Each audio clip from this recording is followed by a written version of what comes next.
Hey ladies, it is Janice here, and this is our weekly edition of In Between Rounds.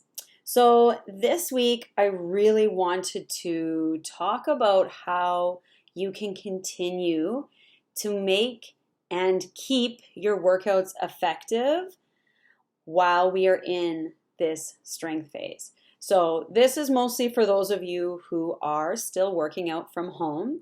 I know there's a bunch of you at the gym, and when you are at the gym, you have many options for weights, so this isn't a problem. And this is more for those of you who have limited options at home.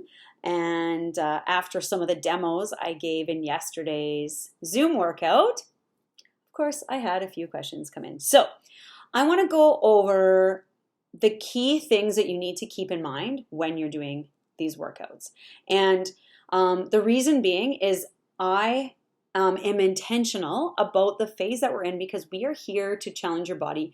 We are here because this is a strength program. So we are trying to improve your strength. Improving your strength is going to improve your overall health. It's going to improve your posture. It's going to improve your mental health, the way you're sleeping. Just strength does actually lead to so much more than just being physically stronger and being able to lift up heavier things. So the first thing that I want you to keep in mind in this phase and in any phase that we move through is look at the rest period, because if you find the rest period doesn't seem to be what you need, that is your first indication that you're not working at the right intensity. So right now I have our rest period. I gave you a range from 60 to 90 seconds. Truthfully, I would prefer you take the 90 if you need it. So I don't want you taking 90 if you don't need it, but you should want the 90. For those of you who feel like you want to get going before 60 seconds is up, you're not lifting heavy enough. All right, so if you're not needing the rest, you're not in the correct zone. Now, is it the end of the world? No, I'm still happy that you are exercising, but if you want to see the benefits of this program and get the results that I know you do want, this is where you need to keep a few of these tips in mind. So, first and foremost, you can increase your reps. So if you don't have the weight needed to make that exercise harder, increase the reps. Do a few more reps. But I want to remind you that if you're consistently doing like 15 to 20 reps, you're no longer in a strength phase. So now you're more in a muscle endurance phase. So again, not that that's bad, but that's just a place you want to be for a short period, not all the time. And one of the main reasons is you're probably going to get bored. So if you're doing high reps all the time, you're also more likely to lose form because your mind will wander and it just seems like it's taking forever. So there's a good chance that you'll start just sort of going through the motions rather than really connecting with each movement. So always add in, a couple reps if that's all you need to sort of hit that zone that I'm looking for. But if this is something that you're doing on a regular basis in order to get what you need out of the workout, some of these next few tips will be more important for you. And so the next one is to change the tempo. So of course, I do give you a guided or a prescribed tempo for the workout. But again, that's for those of you who are either at the gym or have a full setup with your home gym. If you have limited weights and I'm asking you, like right now we're moving a little bit faster, if moving faster just seems to, again, not make it challenging enough, change that tempo. This is where I want you to move slower because more time under tension will make these exercises feel harder, and that is what I am going for because we are really trying to challenge you in this phase. So really also when I say play with that tempo, both directions. So you can slow it down on the way down and on the way up. And this can be as much as like 2 seconds, 3 seconds, even 5 seconds. So when I'm saying do 6 reps of something, and if you don't have heavy weights, 5 seconds down and 5 seconds up, 6 times at a light weight, guaranteed, you're going to feel it. And you're going to want those 90 seconds of rest. The other thing that sort of you can easily do on the fly is think about your range of motion. So I'm going to use this, I'm going to go 2 ways with this. Number one, we often fall into bad habits where maybe we're not moving through a full range anymore. So check in with your own range of motion. And if you're not lifting very heavy, this is a great time for you to really think about going all the way down in that chest press. So full range into your armpits. And then when you come up, all the way straight with your elbow. For your legs, lunges. This is also somewhere where it's easy to maybe skimp on the range of motion. So when you're doing your lunge, you want to make sure that back knee is going all the way down to the ground. And then you're coming all the way to full extension. You can also take your range of motion and vary it. And here's sort of part 2 of this. And think about, if this is my regular lunge, here's my range of motion. If I want to make it more challenging, even when I've got those weights in my hands, if I bring my leg up into that split squat, I get way more range of motion here. So if I have prescribed a reverse lunge, a forward lunge, a walking lunge, but again, you don't have the weights to feel it on 8 or 6 reps, change it to a split squat. The other thing you can do is you can go increase range of motion this way. Step off of your step or bench. Bench might be a little high, but look, getting nice and low in my lunge here and all the way up. So please take that opportunity to vary things a little. You can stray from what I've prescribed, and I would almost prefer that you do if you're unable to make it as challenging as I'm intending it to. While I'm here on the step, increase range of motion, even things like a push-up, you can, if you have your feet up higher, this is also going to increase the range of motion that you get in a push-up. So lots of ways to sort of come back to that range of motion and just make sure that you're making it a little bit more challenging. I guess here's another sort of take on range of motion, because another thing that you can do is add in a half rep or a pulse. So when you're doing your, let's say it's a reverse lunge, you've got your weights in your hands.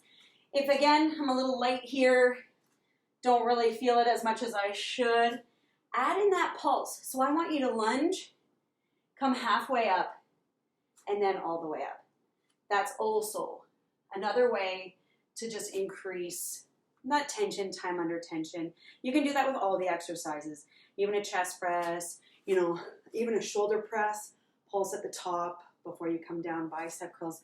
All of your exercises can have that pulse incorporated into it, and you're going to get a lot more out of it. I have a lot of things prescribed as where you're on 2 legs. Your next option is to vary these exercises into a sort of unilateral or single-sided cousin or friend. So even if I'm doing a squat, regular squat, you can always do a single leg squat. If I have you doing a deadlift, do a single leg deadlift, because you can use the weights you have. If you're on one leg, holding the same weights that you would on both legs, that is also going to increase the challenge. So if I'm holding these weights and I'm doing my deadlift, okay, sure. But wait, same weights, one leg, much harder. The last 2, and now these are the ones that I know you know, but I'm going to just go over a couple reminders of ways to do this. And the last 2 are how you can use what you have to also make the actual weight heavier. So number 1 is to add bands. So you can either use a band with handles or a physio band. I do find a little bit more challenging. If you're using a super band, you can definitely do this, but if, let's say I'm going to add this band to my squat, you'll have to keep in mind where you're grabbing, you'll end up with some band just hanging so that you get that resistance. So whenever you're doing things like a squat, a lunge, a deadlift, I want you to make sure that you start by grabbing that band close to your ankles because you want the stretch to be there when you're standing up. That's how you're going to add that resistance. If you start here, watch what happens to the band as I squat. Okay, can you see that? Might be hard on this band because it's thin. If you see slack in your band at the bottom of the exercise, that's where we're sort of defeating the point of it. So here, okay, it's quite loose. That's not what I want with the band. I want tension at the bottom so that as I stand up, I'm really resisting against it. Okay, and then the same rules apply. That's if I'm doing an upper body exercise. You want to have that tension on the band so that when you move through the motion, it's harder. Yeah. All right, so adding the resistance band is very easy to do while you have weights in your hands because you can usually hold both quite easily. But in our workout yesterday, I added a mini band. So this is also a great option if you don't like having multiple things in your hands, like multiple weights or weights in a band. We're going to just make these exercises more challenging, especially the lower body exercises. So if I add a resistance band, I can still hold my weights if I'm doing a squat. Okay, now I'm pushing my knees out against that band, really getting a lot more glute activation. That's going to make this exercise harder. Lunges, great with a band because I've got to push against that band as I lunge. You can do all of them.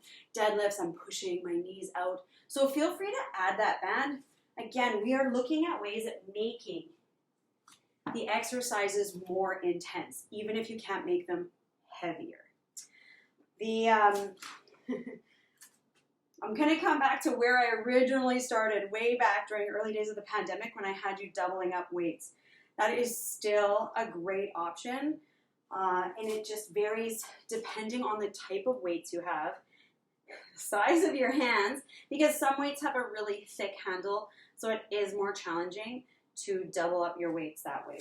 So depending on your weight options, you can crisscross your weights, okay? Then you can generally hold two in one hand. So whether you're in, let me just get these guys going.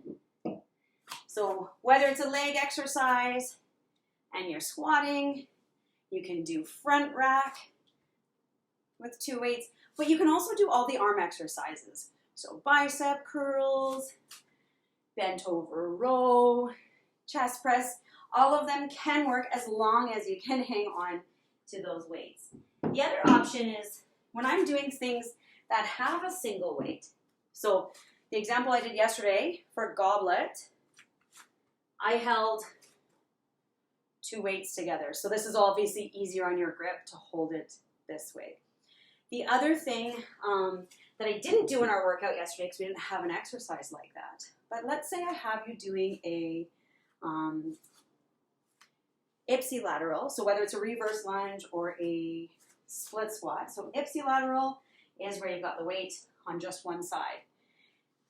If you don't have heavy enough weights, please, please, please change it. So instead of an ipsilateral, I want you to hold weights in both hands. So I'm just adding two weights to it. So that is totally okay. Please vary that if and when you can.